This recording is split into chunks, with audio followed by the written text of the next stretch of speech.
Welcome back. अब JM financial से director Rahul Sharma जुड़ गए हमारे साथ, जो टेक्निकल्स पर काफ़ी पैनी नज़र रखते हैं। Rahul ji, good morning. क्या तंग कर रहा है मार्केट को आपके हिसाब से, और क्या आज का प्राइस एक्शन ये बता रहा है कि एक बार के लिए शायद 19,500 बच जाए और बॉटम बना लें यहाँ पर? गुड मॉर्निंग अनुज जी। देखिए, डेफिनेटली चार्ट थोड़े डिस्टॉर्ट जरूर हुए कल के सेल ऑफ के बाद में, खास करके 19,600 के नीचे जो क्लोजिंग देखने मिली है। डेफिनेटली मार्केट के अंदर प्रेशर है। डेरिवेटिव्स डेटा जो खास करके रोल ओवर डेटा था वो भी इतना स्ट्रांग नहीं था। इनफैक्ट बैंक निफ्टी के अंदर हमने देखा कि ज्यादा वीकनेस थी।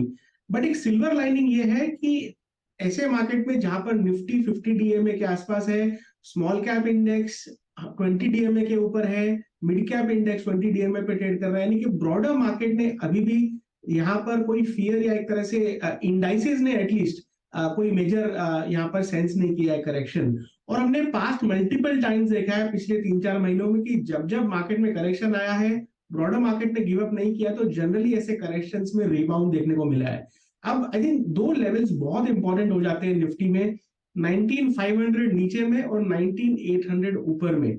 जब तक 19,500 मेरे हिसाब से इंटैक्ट है, मार्केट एक तरह से रिबाउंड करने की पूरी कोशिश करेगा। और ये रिबाउंड में अगर 19,800 निकल जाता है तो जो सबसे बड़ा पेन पॉइंट है वो है लॉन्ग शॉर्ट रेशियो। खास करके एफआईआईज का लॉन्ग शॉर्ट रेशियो सीरीज के बिगिनिंग में 31% पर है, यानी कि प्राइमरीली वो शॉर्ट है, लॉन्ग पोजीशंस उनकी कम है। वो चैलेंज तभी होगी अगर 19,800 निफ्टी में निकलता हुआ दिखे।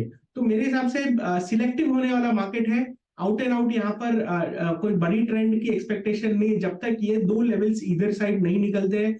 अगर 19,500 टूटता है तो अगला जो नीचे में सपोर्ट है 19,200 पे। बट आई थिंक 300 पॉइंट्स इतने बड़े नहीं है, but we will get into a time correction, यानी कि मार्केट ग्राइंड करके टाइम स्पेंड कर सकता है। तो आज का क्लोजिंग बहुत ही इंपॉर्टेंट हो जाता है। सीरीज का फर्स्ट डे है, वीकली क्लोजिंग भी है, मंथली क्लोजिंग भी है। और अगर 19,500 अगर ब्रीच नहीं होता है आज के सेशन में, तो एक उम्मीद है कि एक रिबाउंड का अटेम्प्ट हमें नेक्स्ट वीक में देखने को मिलेगा और ब्रेकआउट आएगा अगर 19,800 डिसाइसिवली निकल जाता है तो। ओके, ठीक है राहुल, आपका ये इंडेक्सेस पे एक सेंस मिला। आज की क्लोजिंग बहुत महत्वपूर्ण है, काफ़ी महत्वपूर्ण बात बोली आपने। दो चीज़ें आई थिंक जो सितंबर के सेकेंड हाफ में हमारे अगेंस्ट थी, वो था HDFC बैंक और वो था रिलायंस। दोनों में ही एक साइजेबल रिट्रेसमेंट था। रिलायंस नाउ इट्स एज 200 डेमा। आप लोग जब खुद अपनी स्ट्रेटजी डिस्कस करते हैं, क्लाइंट से बातचीत करते हैं, आप लोग अपनी PMS टीम से बात भी करते होंगे, वो भी किसी स्टॉक फ्यूचर्स पे कोई मीडियम टर्म पर्सपेक्टिव से कॉल लेते होंगे। इन दोनों स्टॉक्स पे आप लोगों का व्यू क्या है? देखिए, एज ए ट्रेडिंग अगर सेटअप में अगर देखें तो दोनों स्टॉक्स काफी ओवरसोल्ड है, तो एक बाउंस बैक दोनों के अंदर देखने को मिल सकता है। खास करके जिस हिसाब से लाइक सेल ऑफ देखा हमने पिछले 10-15 दिनों में, तो काफी वन साइडेड करेक्शन था। और जनरली वन साइडेड करेक्शन जब भी होता है तो एक रिबाउंड की प्रोबेबिलिटी पॉसिबिलिटी बढ़ जाती है। बट आई थिंक यहाँ पर हमें फोकस उधर करना चाहिए कि कौन से स्टॉक्स गिरे नहीं है। निफ्टी ने 20,200 से लेकर तकरीबन 19,500 के आसपास का करेक्शन दिया। इनमें से कुछ ऐसे सेक्टर्स और स्टॉक्स है जिनमें बिल्कुल भी करेक्शन नहीं आया।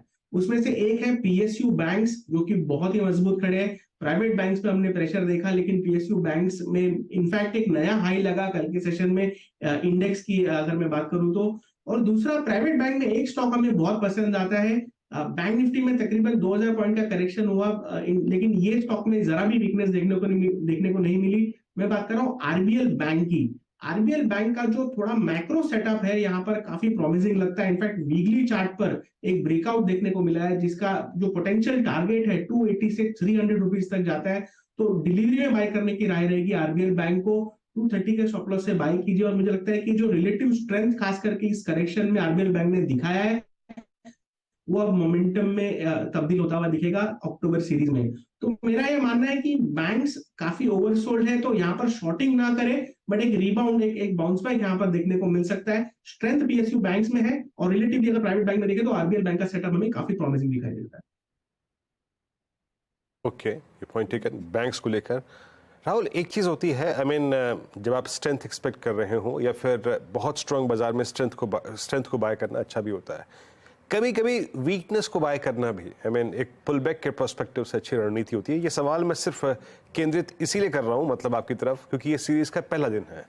बहुत सारे वीक स्ट्रक्चर हैं, कोलैप्स स्ट्रक्चर हैं, डे लो पर हैं, 52 वीक लो पे ट्रेड कर रहे हैं। वीकनेस को बाय करने का इंटरेस्ट कहां पर है आपका? जी हाँ वीरेंद्र जी, बहुत ही अच्छा क्वेश्चन है। इनफैक्ट बाय ऑन डिप, अगर इसको दूसरी भाषा में बोलूं तो एक सेक्टर है जहां पर हमें लगता है कि एक करेक्शन जो एक अच्छी अपॉर्चुनिटी के मौके दे रहा है, और ये है आईटी इंडेक्स। देखिए, आईटी इंडेक्स ने तकरीबन जून महीने से एक तरह से आउट परफॉर्मेंस शुरू की थी।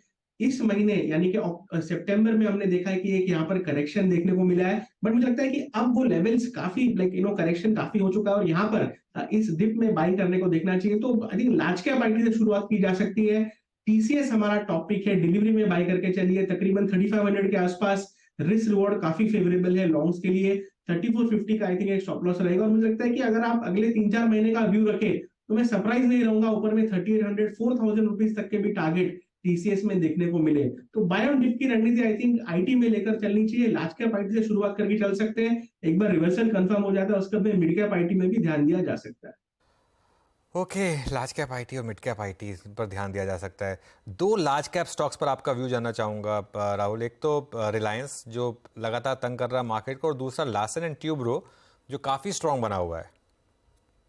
ये देखिए, दोनों एकदम पोलरिस्टिक स्टॉक्स है। एक अपने लाइफ हाई पर ट्रेड कर रहा है, और रिलायंस 200 दिन के मूविंग एवरेज पर ट्रेड कर रहा है इन अ मार्केट जो ब्रॉडली अभी तक कोई ऐसे बड़े मंदी के सिग्नल आए नहीं है मार्केट के अंदर।